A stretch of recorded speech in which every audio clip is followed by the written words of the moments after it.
What's going on, guys? Hustle House here. We're actually at Joe's new home for a special guest for today, and really for two reasons. Congratulating him for getting his new crib, and also number two, because he's finally getting his very first rental, and it's gonna be ready in the next couple of weeks. So we're just excited for him, man. Yes, so sir. Joe, tell us a little bit about yourself, so our audience know who you are, man. So if you guys don't know me, Joe, I live in the local area. I do finance and sales right now. So basically, the last couple months, I've just been looking to set up my first rental.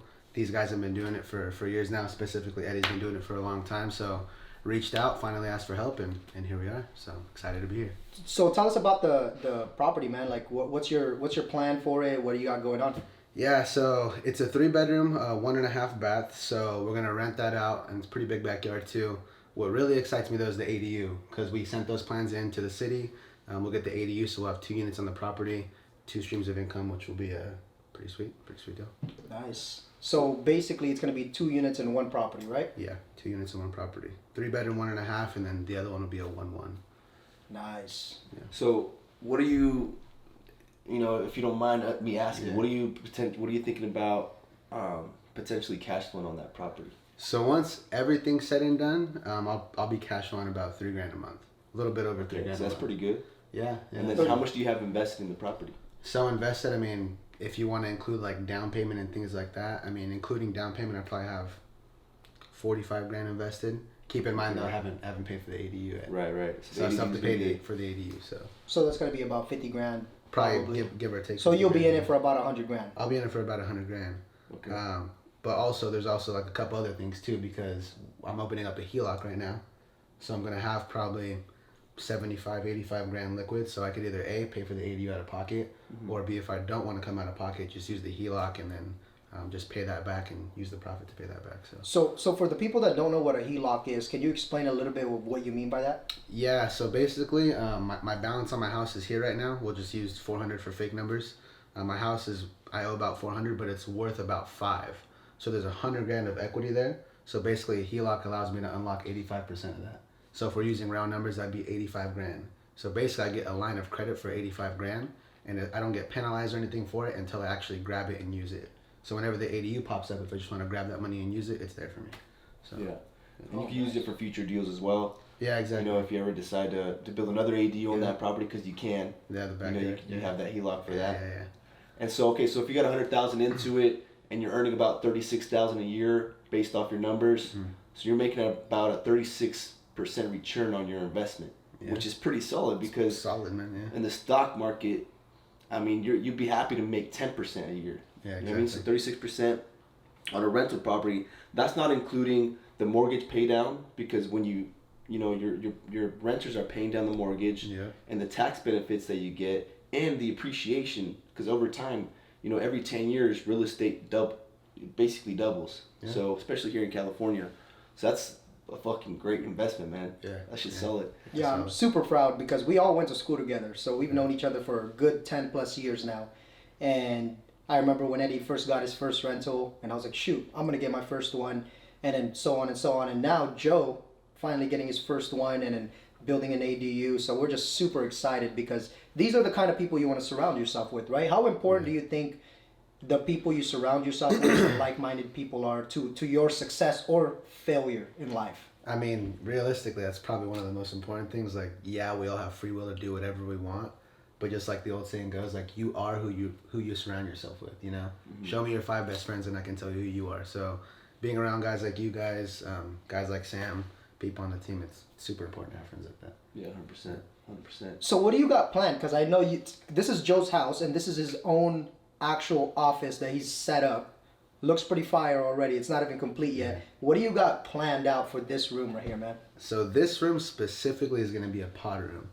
So we kind of just started it, but we're going to throw some more pictures up on the wall, make sure to hide the cords, make it look all pretty and stuff like that. And this will be a pod room. I'm gonna break down MMA fights, but it'll be like, I'm not gonna keep it MMA specific. We can do whatever, but it'll mainly be for MMA breakdowns. Basically like fighting and stuff. Yeah, right? Fight cards. Yeah. No, that's cool. What made you want to do that? Reactions and things like that as well. Well, yeah, everything. Okay. So reactions eventually, but I mean, literally all we do is watch the fights. Me and all my boys, we literally just watch the fights. And I feel like we know it pretty well. So This is what we do regardless. We Right. sit down, we bullshit, we talk about the fights. Yeah. Think who's gonna win, who's not. So why Well, not just record it? talking about fights, we got Adesanya fighting this weekend. Who do you got? Like, let's just do a little quick 2 minute of that, man. What's your take on that fight? All right. I think everyone's got Adesanya by a finish, but I would love for Sean Strickland to win that shit. Whoa. Why would you want that guy to win? That's my question. It was a character, bro. He is, but come on. Well, Izzy would get an automatic rematch and probably take the belt back Yeah. regardless. But no, it's always fun when Izzy wins. I think Izzy's gonna whoop him, but I'm kind of hoping. I think he just whoops him for 5 rounds. We'll see. Like, I get it, styles make fights, so... I think he's getting knocked out. I Yeah. think Sean Strickland's getting Like, he slept. just doesn't have that style to knock Adesanya out. Yeah, Sean's- Well, how's he going to do that? Yeah, Fool's getting slept. Yeah. But So that's pretty cool, man. Yeah, we're excited. we'll break it down a lot more. Get a lot more into detail. All right, so Joe, can you break down exactly how the steps that you took to get the ADU? Yeah, so for those of you guys who don't know, you can't just like start building. You can't just, knock down the garage door and start throwing everything up. It's got to be approved by the city. So step number one, got in touch with someone who does the blueprints. They came in, took measurements. They're going to see like where the walls are going, where the electrical is going, how they're going to connect the gas, the whole thing. And then basically we take those plans and we submit them to the city. So at first we did a paper copy. They're over there somewhere. It's that little rolled paper. But then later on, the city changed it to digital, so we updated it, sent it in, and basically the city will send back what's called corrections. So if there's like updated laws, things like that, they'll tell me to correct it, and then once it's all done, they approve it, and then good to go.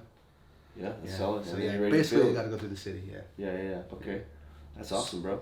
So by the end of the year, what's your plan? Like, how many more properties are you trying to get? Right now it's September. Yeah. So what's your plan? Like, are you going to stay with this one property or... Goals to get one more by the end of the year. We've been practicing Gator method. It's a whole different topic, but with the HELOC open and with the Gator method in my back pocket, I think 1 to 2 more rentals is super feasible. 1 for sure. I'm gonna try to push for 2 by the end of the year, but I also got little guy back there, so we'll see what happens. Yeah. So here's my question. The next 5 years, where do you see yourself with real estate, and like what kind of portfolio are you envisioning to create for yourself? Yeah, I mean, if I'm just basing it off you guys, I mean, you guys have started with, you guys have made like big like leaps of growth over the years. So if I can just keep my trajectory going up, I mean, in 5 years, realistically, I see myself having a pretty good life, not having to work so hard for my money.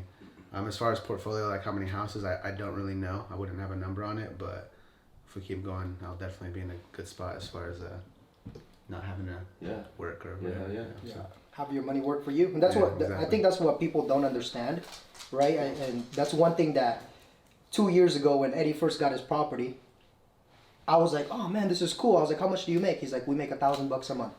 I was like, it's pretty easy. It's pretty cool. Like the tenants, they're not a problem. He's like, no, just go there, collect rent, collect rent, collect rent, make $1,000 on top of the mortgage. And that's when I was like, you know what, this actually makes sense. So I bought my first property with him, and it's caught up to now in the last 2 years. I've been a landlord for the last 2 years, and it's been great. A lot of people think it's like, oh, you're gonna get calls in the middle of the night. That Like, never what are stopped. those things? Like, Eddie. I've never gotten a call in the middle of the night. Yeah. Like, literally.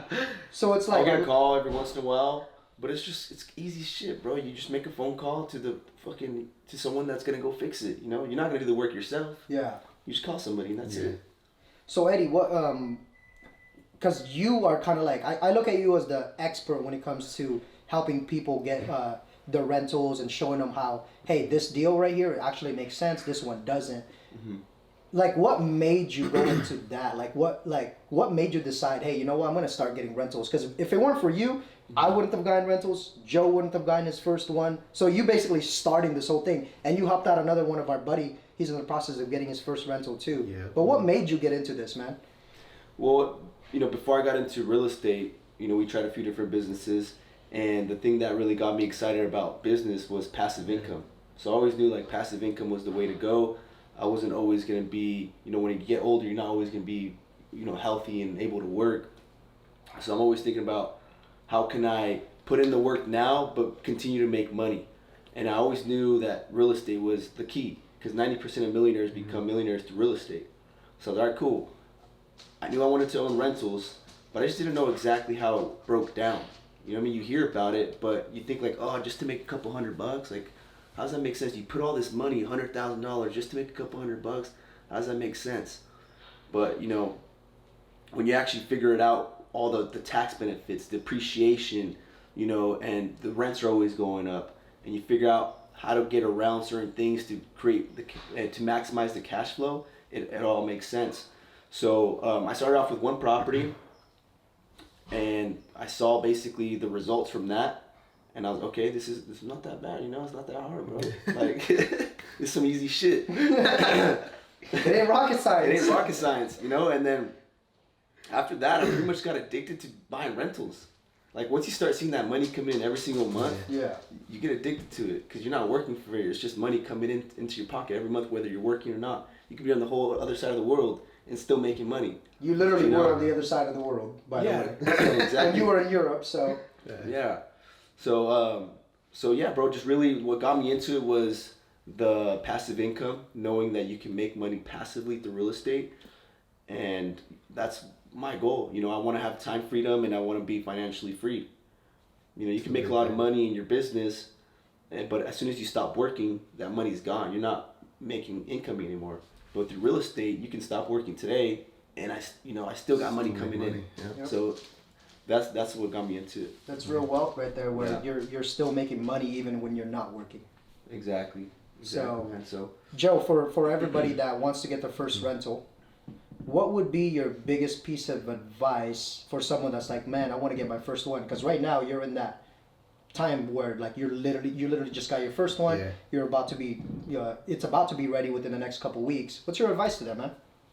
The thing about it is, if you don't know what you're doing and you're kind of going into it for the first time, it's going to be really tough to get the reins and really understand it. So, I mean, luckily I had Eddie in my back pocket, but if you're a local guy or even if you're not, I would just hit up Eddie. He can literally just walk you through the whole thing.